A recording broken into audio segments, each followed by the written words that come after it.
Oh, she's sweet but a psycho, a little bit psycho. At night she's screaming, I'm on my mind. Oh, she's hot but a psycho, so left but she's right though. At night she's screaming, I'm on my mind. Grab a cab, gun kinda crazy.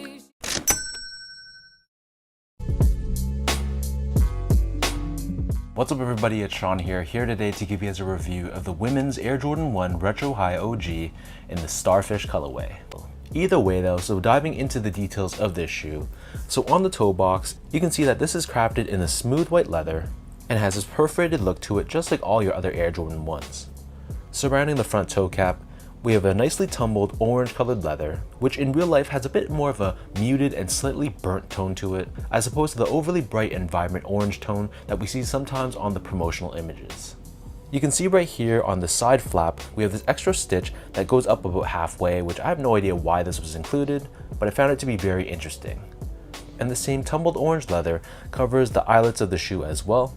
And then beneath this, on the mid panel, we have more of that smooth white leather, and then overlaid on top of this, we have this orange leather swoosh. This same orange leather covers the top portion of the shoe, and on the lateral side only, debossed within it, we have the Air Jordan Wings logo, which is done in this brown color. And this brown color reappears once again, surrounding the top portion of the ankle collar area, where this is covered in leather as well. And then surrounding the bottom of the heel, we have more of that tumbled orange leather once again. Hanging off the shoe, it comes with this square leather hang tag with Nike Air branding in brown, but they also give you a secondary hang tag as well. This one is crafted out of a brown colored leather, and I believe this is supposed to mimic the look of a Birkin bag, where they typically have this extra leather hang tag that's hanging off the handle, and I thought this was a really dope added touch, giving the shoe more of an elevated and premium feel. In terms of laces, so these come with two different lace options. The standard default lace is a flat style lace in orange, but they also give you a secondary sail colored lace as well. And instead of the typical clear bag, the laces come packaged in this recycled paper, and it's always good to be environmentally friendly. Underneath this, we have a thin nylon tongue, which is given a slightly vintage look with a bit of a yellowish tone to it. And at the very top, we have this nylon tag with Nike Air branding in orange. The back of the tongue and the interior of this shoe, this is lined in a thick fleece lining in white, which I honestly wasn't the biggest fan of. I would have probably preferred maybe an orange lining instead, something that would make it stand out a little bit less. And then as for the insoles, so these come with a polyurethane foam insole. It has that same white colored fleece lining on top, and stamped on the heel we have Nike Air branding in orange. So the upper of these Air Jordan 1s sits atop this solid rubber cup sole, which is once again given that vintage touch in the slightly cream or off-white tone. Encased within the midsole but not visible to the eye, there is Nike Air technology for cushioning and impact protection. And then turning the shoe over to the bottom, this is just your classic Air Jordan 1 outsole. And in this case, it's entirely constructed out of an orange colored rubber.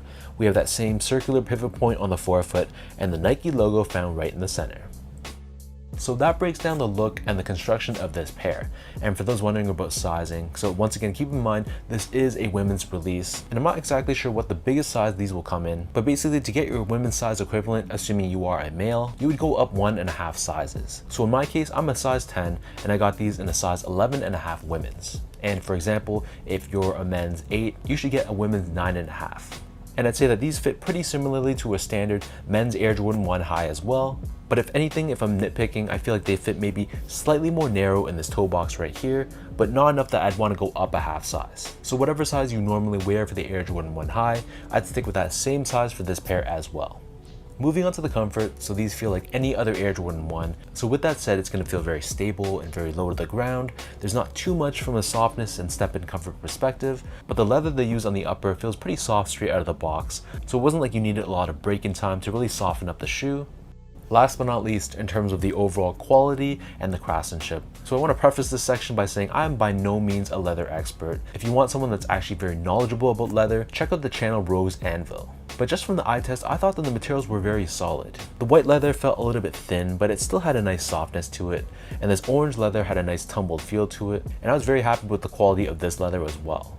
And this brown leather at the very top, it felt a little bit stiffer than the rest, but this could have been just a quality control issue. And I'd say that quality wise, it wasn't bad at all either. However, according to the Nike.com description of this shoe, they mention, and I quote, super luxe semi-matte faux leather and embossed leather, which implies there's some sort of synthetic leather that's used on the upper of the shoe. And what leather they used on the shoe that wasn't genuine, I honestly couldn't tell. And from an overall craftsmanship and build standpoint, there were no real glue stains, the stitch job was very good. So I was very happy with how these turned out in hand.